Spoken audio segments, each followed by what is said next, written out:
We have achieved many agreements of a very vast need of doctors and dentists. We would be very happy to send Pakistani doctors, dentists, medical professors and other related experts to Indonesia.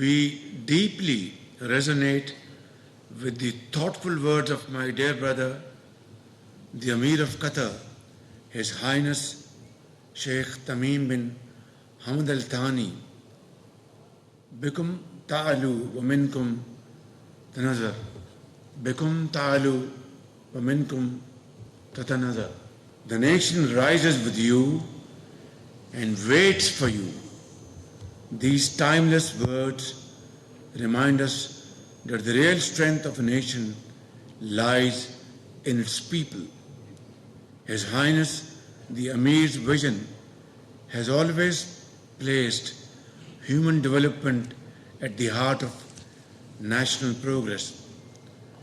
Under his sagacious stewardship of my dear brother Amir of Qatar, Qatar has not only achieved remarkable economic diversification through Vision 2030, but has also emerged as a beacon of stability and constructive engagement in an increasingly complicated world. From successfully hosting the FIFA World Cup 2022 to mediating peace in conflict zones, Qatar's contribution to global progress are both profound and awe-inspiring. Ladies and gentlemen, Pakistan and Qatar share bonds that transcend geography. Our strategic partnership is multifaceted and dynamic, spanning energy security, trade and investment, defense collaboration, and vibrant people-to-people contact. Over 150,000 Pakistanis live and work in Qatar with dignity and are contributing very productively to Qatar's national development. Qatari investments in Pakistan's infrastructure, real estate, and renewable energy are helping drive our economic revival. Ladies and gentlemen, I had the honor of visiting Doha twice this year. First, to express our solidarity with Qatar when it faced aggression from Israel, and later to attend the extraordinary Arab-Islamic Summit. Similarly, we are grateful to the leadership and people of Qatar for standing steadfastly with Pakistan when we faced aggression earlier this year. Pakistan deeply appreciates Qatar's distinguished and long-standing role as the emissary of peace, a nation that has repeatedly opened doors for dialogue, helped diffuse tensions, and encouraged reconciliation with the noble aim of fostering peace and stability in the region and beyond. Pakistan stands shoulder to shoulder with our Qatari brothers in advancing a shared vision of secure, prosperous, and interconnected region. Ladies and gentlemen, I conclude with a prayer to Allah Almighty that the state of Qatar continue to excel in its glorious journey towards peace, prosperity, and global leadership. Long live Pakistan-Qatar friendship. أخي الكريم، أنتم طبعا سفير وضيوف، لكن أولا إخوان، وأننا نحب شعب القطر من قلبي. هذا نقطة مهمة جدا حتى القيام إن شاء الله. We now invite His Excellency the Prime Minister of Pakistan, the Ambassador of the State of Qatar, our esteemed guests, for the cake cutting ceremony in celebration of Qatar National Day.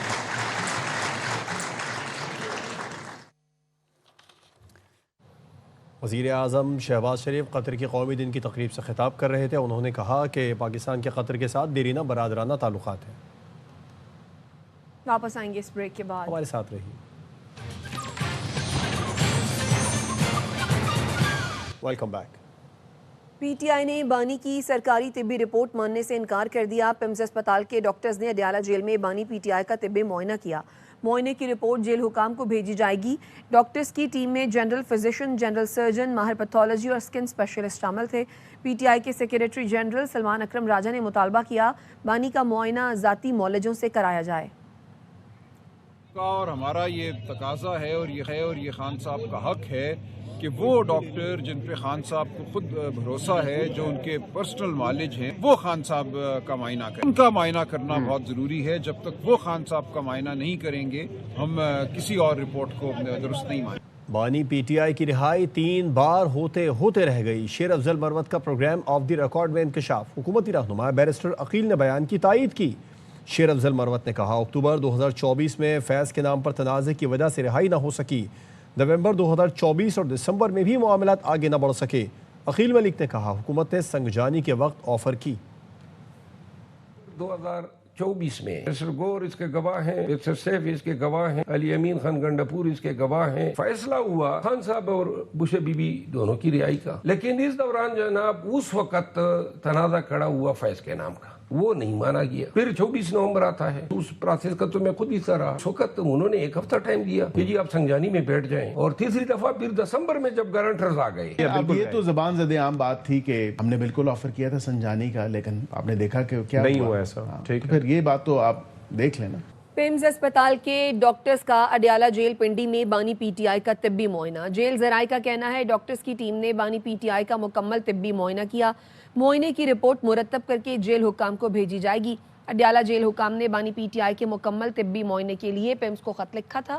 Doctors کی team میں general physician doctor علی عارف، general surgeon doctor Tariq عبداللہ، ماہر pathology doctor سمن وقار اور ماہر dermatology doctor مبشر شامل تھے.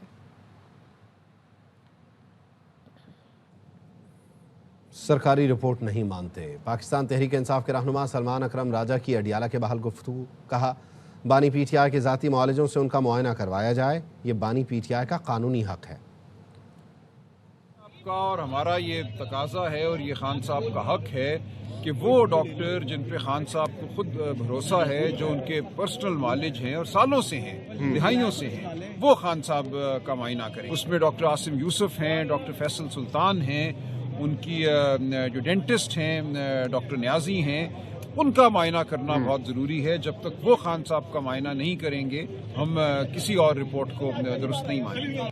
بانی سے ملاقات کرائیں، حالات بہتری کی طرف جائیں گے۔ چیئرمین تحریک انصاف بیرسٹر گوہر کی صحافیوں سے گفتگو، کہا ملاقات نہ ہونے سے حالات مزید خراب ہو رہے ہیں، دوریاں بڑھ رہی ہیں۔ خیبر پختونخوا آئین کے مطابق چل رہا ہے، وہاں گورنر راج کی کوئی گنجائش نہیں۔ اسد قیصر نے کہا بانی کی جنگ رہائی کے لیے نہیں، اصولوں پر سمجھوتا کر لیں تو جیل سے نکل سکتے ہیں۔ وہ چاہتے ہیں ملک آئین و قانون کے مطابق چلایا جائے۔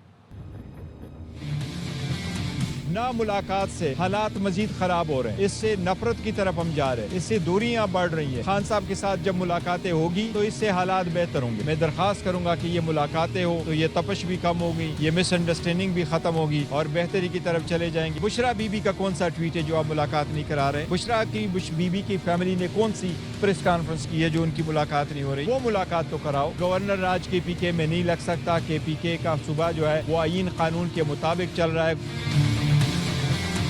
عمران خان اس وقت جو جنگ لڑ رہا ہے وہ صرف یہ جنگ نہیں لڑا کہ وہ جیل میں اپنا پرنسپل جو ہے نا وہ کمپرومائز کرے تو وہ جیل سے نکل سکتا ہے۔ ان کا تو واحد پوائنٹ ہے کہ ملک کو آئین اور قانون کے مطابق چلاؤ۔ وزیر اعلیٰ خیبر پختونخوا سہیل آفریدی کہتے ہیں ان کی حکومت سنجیدگی سے صوبے میں امن و امان کے قیام پر کام کر رہی ہے۔ وسائل کی کمی کو صوبے میں امن کے قیام میں رکاوٹ نہیں بننے دیا جائے گا۔ وزیر اعلیٰ نے کاؤنٹر ٹیررزم ڈپارٹمنٹ کے اجلاس کی صدارت کی جس میں سی ٹی ڈی کو گاڑیوں، اسلحہ اور جدید آلات کی فراہمی کے لیے 7 ارب 77 کروڑ روپے کی منظوری دی گئی۔ وزیر اعلیٰ نے پشاور میں نئے C T D regional headquarters کے قیام کی بھی منظوری دی۔ 21 اضلاع میں سی ٹی ڈی دفاتر کی تعمیر کا منجمد ترقیاتی منصوبہ بحال کرنے کا فیصلہ کیا گیا۔ پی ٹی آئی کو صوبے میں امن بھی چاہیے اور کہتی ہے آپریشن بھی نہ کریں، ایسا کیسے ممکن ہے؟ گورنر کے پی نے کہا حکومت اور اداروں کے پاس جادو کا چراغ نہیں جو پھونک مار کر دہشت گردوں کو نکال دیں۔ فیصل کریم کنڈی نے کہا بھارت اور اسرائیل پاکستان میں دہشت گردی کے لیے افغانستان کی سرزمین استعمال کر رہے ہیں۔ افغانستان کو بارہا شواہد دیے لیکن وہ ٹس سے مس نہ ہوئے۔ انڈیا اور اسرائیل افغانستان کی سرزمین استعمال کر رہے ہیں۔ ہم نے بار بار افغانستان حکومت کو یہ باور کرانے کی کوشش کی ہے، ثبوت دی ہے آپ کی سرزمین پاکستان کے خلاف استعمال ہو رہی ہے اور وہ اس سے جو ہے ٹس سے مس بھی نہیں ہوئے۔ ہماری صوبائی حکومت بار بار یہ بات کرتی ہے ان سے مذاکرات کریں، ڈائلاگس کریں، فیسیلیٹیٹ کریں، کہتے ہیں امن چاہیے اور دوسری طرف کہتے ہیں کہ نہیں آپ انٹیلیجنس بیس آپریشن بھی نہ کریں۔ وفاقی حکومت کے پاس ان اداروں کے پاس الادین کا چراغ ہے کہ وہ پھونک ماریں گے اور یہ ملیٹنٹس ہیں وہ بارڈر اس پار چلے جائیں گے۔ پچھلے چیف منسٹر صاحب تھے یا ان کی حکومت تھی یا یہ چیف منسٹر صاحب ہیں، میں نے بار بار ان کو یہ کہا ہے کہ ہمیں سب سے پہلے پریورٹی لا اینڈ آرڈر پہ دینی چاہیے۔ صوبائی حکومت کو اس پہ سنجیدگی سے غور کرنا چاہیے۔ یہ ہمارے بچوں کے دشمن ہیں، یہ ہمارے ملک کے دشمن ہیں۔ خیبر پختونخوا میں ترقی ہے نا امن، اب تر حالات کی ذمہ دار پاکستان تحریک انصاف ہے۔ بیرسٹر عقیل ملک کہتے ہیں پی ٹی آئی دہشت گردی کے خلاف اقدامات میں بھی حائل ہو رہی ہے۔ وزیر اعلیٰ خیبر پختونخوا اپنی آئینی ذمہ داریاں نبھائیں۔ پارلیمانی سیکرٹری دانیال چودھری نے کہا ٹرانسپیرنسی انٹرنیشنل کی رپورٹ معاشی سمت درست ہونے کا ثبوت ہے، عوام نے 9 مئی والوں کو مسترد کر دیا ہے۔ صوبے کے پی کا اگر حال دیکھیں حال بدحال ہے، اس کے ذمہ دار صرف اور صرف بانی پی ٹی آئی اور ان کی جماعت ہے۔ دہشت گردی کے جو آپریشنز ہیں اس میں بھی آپ حائل ہونا شروع ہو چکے ہیں۔ پاکستان تحریک انصاف کو یہ فیصلہ کرنا ہوگا وہ پاکستان مخالف سیاست کریں گے یا پاکستان میں رہتے ہوئے پاکستان کے مفاد کی سیاست کریں گے۔ ہر کسی کو اپنے آئینی دائرہ کار میں رہ کے کام کرنا ہے۔ ٹرانسپیرنسی انٹرنیشنل کی ایک ریسنٹ رپورٹ اس چیز کی عکاسی کرتی ہیں کہ ملک صحیح سمت کی طرف جا رہا ہے۔ 9 مئی والے ان کو عوام نے ریجیکٹ کر دیا ہے۔ ایبٹ آباد کی ڈاکٹر وردہ کو گلا گھونٹ کر مارا گیا۔ اے آر وائی نیوز کو موصول پوسٹ مارٹم رپورٹ میں انکشاف، پولیس نے مقدمے میں انسداد دہشت گردی کی دفعات شامل کر دی اور انسداد دہشت گردی عدالت سے 4 ملزمان کا 3 روزہ جسمانی ریمانڈ حاصل کر لیا۔ ملزمان وحید، رضا جدون، پرویز اور ندیم کو عدالت میں پیش کیا گیا۔ کیس کا ایک مرکزی کردار ملزم شمریز تاحال گرفتار نہیں ہو سکا ہے۔ کراچی میں گھر میں 3 خواتین کے پراسرار موت کا ڈراپ سین ہو گیا۔ گھر کے سربراہ اقبال اور اس کے بیٹے یاسین نے جوس میں زہریلی دوائی ملائی۔ گلشن اقبال بلاک 1 کے فلیٹ سے ماں، بیٹی اور بہو کی لاشیں ملی تھیں۔ تفتیش میں انکشاف ہوا کہ مبینہ طور پر جوس میں زہریلی چیز ملا کر خواتین کو دیا گیا۔ خواتین کے بعد باپ بیٹے نے بھی جوس میں زہر ڈال کر پینا تھا۔ بیٹے کی حالت غیر ہوتا دیکھ کر باپ کی زہر پینے کی ہمت نہ ہوئی۔ ملزم یاسین نے سب سے پہلے اپنی بیوی ماہا کو زہر دے کر لاش کمرے میں بند کر دی تھی۔ تفتیشی حکام کا کہنا ہے ملزموں پر 1 کروڑ سے زائد کا قرضہ تھا، گھر اور ایک گاڑی کرائے، جبکہ دوسری گاڑی بینک لیز پر ہے۔ سلمان لودھی سے اس بارے میں تفصیلات جان لیتے ہیں۔ سلمان، کچھ پتہ چل سکا ہے کون لوگ تھے جن کا قرضہ انہوں نے ادا کرنا تھا؟ سامنے آئے وہ لوگ؟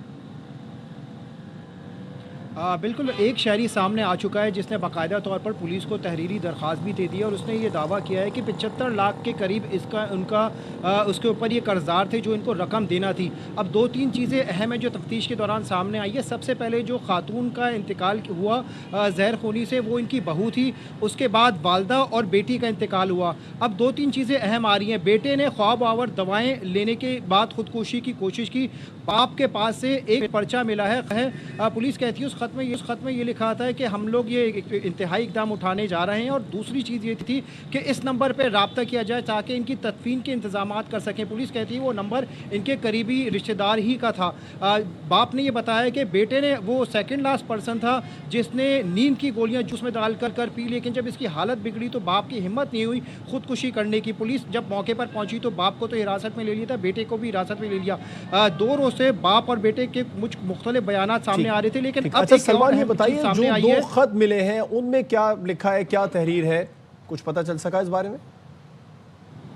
دیکھیں، ایک خط جو ڈسٹ بن سے ٹکڑوں کی صورت میں ملا ہے وہ پولیس کو کہتی ہے کہ ادھورے کچھ الفاظ ہیں، وہ ابھی تک پراپر اس کو نہیں ہو سکا، لیکن پولیس کو شبہ ہے کہ وہ خودکشی کے متعلق ہو۔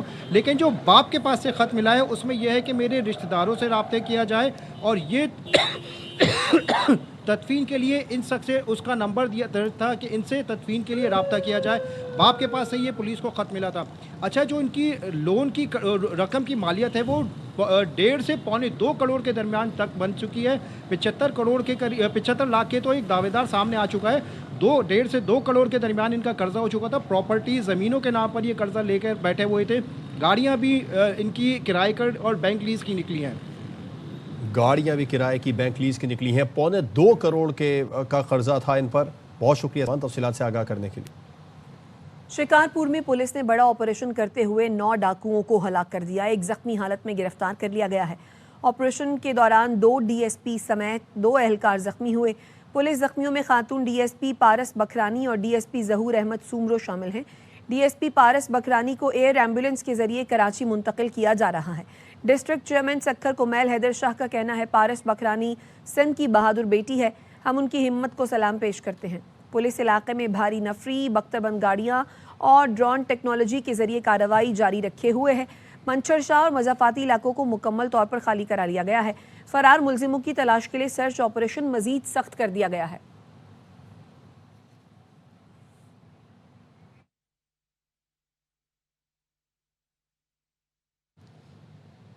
حیدرآباد میں بچوں کے لیے شاہ لطیف میلے کا انعقاد۔ بچوں نے شاہ لطیف کی صوفیانہ شاعری سے امن، محبت اور رواداری کا پیغام دیا۔ اشوک شرما کی رپورٹ۔